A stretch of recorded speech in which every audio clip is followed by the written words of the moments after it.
Hi hello friends, ఎలా ఉన్నారు? బాగున్నారా? శ్రీరామనవమి శుభాకాంక్షలు అండి అందరికీ. రేపు కళ్యాణం కదా శ్రీరాముంది. అయితే ముందు నైట్ ఏం చేస్తారంటే ఎదుర్కోలు చేస్తారు. సీతమ్మ వైపు వాళ్ళు, రాముడు వైపు వాళ్ళు ఉన్నారు. వాళ్ళందరూ కలిసి రాముడిని సీతమ్మని తీసుకొని వస్తున్నారు. బయటికి తీసుకొచ్చి కట్ట దగ్గరికి రాముడు వారిని సీతమ్మ తల్లిని తీసుకొని వస్తారు. అయితే ఇక్కడ చూసారా, రాముడు వైపు వాళ్ళు సీతమ్మ వైపు వాళ్ళు చూస్తారా, అటు సగం ఇటు సగం ఉన్నారు. ఇక్కడ ఏం చేస్తారంటే రాముడికి సీతమ్మకి బొట్టు పెడతారు. ఇక్కడ రాముడు వారికి బొట్టు పెట్టారు. పెళ్లి కూతురు తరపున వాళ్ళు, సీతమ్మ తల్లి తరపున వాళ్ళని రాముడికి బొట్టు పెట్టారు. రాముడు తరపున వారు సీతమ్మకి బొట్టు పెట్టారు. అట్లా రాముడు తరపున వాళ్ళు సీతమ్మ తరపున వాళ్ళు ఏం చేస్తారంటే, ఇక్కడ బల్ల ఉంది కదా, బల్ల పైన ఫస్ట్ సీతమ్మ తల్లిని కూర్చోపెట్టారు. చూసారా, సీతమ్మ తరపు వాళ్ళు. ఇప్పుడు నెక్స్ట్ అనేది రాముడు తరపున వారు వస్తున్నారు. ఆ అంకుల్ వచ్చి రాముడిని కూర్చోపెడుతున్నారు. అయితే పెళ్లి కూతురు తరపున వాళ్ళు ఉన్నారు కదా, సీతమ్మ తల్లి తరపున వాళ్ళు, ఆయన లక్ష్మణుని కూర్చోబెడుతున్నాడు. అక్కడ లక్ష్మణుని ఇంకా హనుమంతుని కూడా కూర్చోబెడుతున్నారు. హనుమంతుని కూడా అక్కడ తీసుకుంటారు. ఆ హనుమంతుని తీసుకొని కూర్చోబెడుతున్నారు. ఇంకా హనుమంతుని కూర్చోబెట్టినాక హారతి ప్లేట్ పట్టుకొని ఉన్నారు కదా అక్కడ ఆంటీ వాళ్ళు. అక్కడ రాముడు వాళ్ళని మొత్తం కూర్చోపెట్టారు కదా. కూర్చోబెట్టిన తర్వాత హారతిని రాముడు వారి ముందర పెడతారు. ఇక్కడ ఆంటీ వాళ్ళు అక్కడ పెట్టి చూసారా. ఆ ఆంటీ వాళ్ళు హారతి పెట్టిన తర్వాత ఇక అందరు కూర్చుంటారు దేవుని దగ్గర. ఇక అయ్యగారు వాళ్ళు వచ్చి పూజ చేస్తూ ఉంటారు. ఇక్కడ అయ్యగారి పక్కన కూర్చుందేమో సీతమ్మ తల్లి వైపు వాళ్ళు. అక్కడ రాముడు పక్కన కూర్చున్న వాళ్ళేమో రాముడు తరపున వాళ్ళు.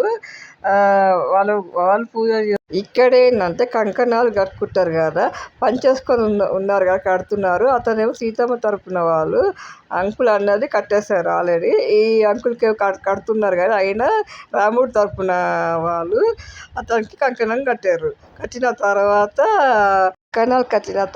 ఇక్కడ ఏంటంటే చిన్నగా హోలీలాగా ఆడతారు. మనం ఏదైతే పసుపుతో ఆడుకుంటాం కదా, ఇక్కడ ఏంటంటే హోలీ రంగుతో ఆడతారు. ఆడిన తర్వాత అందరూ ఎంజాయ్ చేస్తున్నారు ఇక్కడ.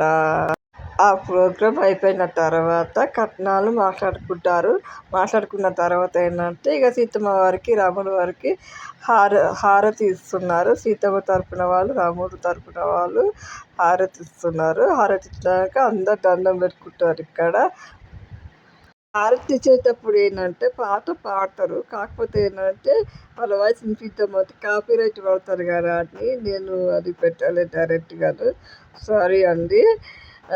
పాట అయితే భలే పాడారు అందరూ. పాడిన తర్వాత ఇక్కడ కార్యం అంతా అయిపోయింది. ఎదుర్కోవాలంతా అయిపోయింది. అందరూ సీతమ్మ వారికి, రాముడు వారికి పసుపు కుంకుమలు పెట్టి దండం పెట్టుకుంటారు. నేను కూడా అక్కడ పసుపు కుంకుమలు దేవుళ్ళకి పెట్టి ఇంకా నేను దండం పెట్టుకుంటున్నాను దేవుళ్ళకి. మనస్ఫూర్తిగా నా కోరిక తీర్చాలి స్వామి, అందరు సక్రమంగా బాగుండాలని అక్కడ కోరుకుంటున్నాను. నేను మొక్కుకున్న తర్వాత నేను అవతలకి వెళ్ళిపోతున్నాను.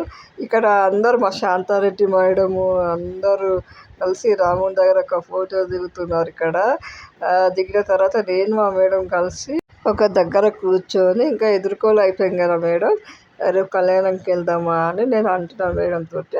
వెళ్దాం అంటున్నారు మా మేడం కూడా. రేపు ఖచ్చితంగా రావాలి అంటున్నారు మేడం. సరే మేడం అని నేను అంటున్నాను తనతోటి.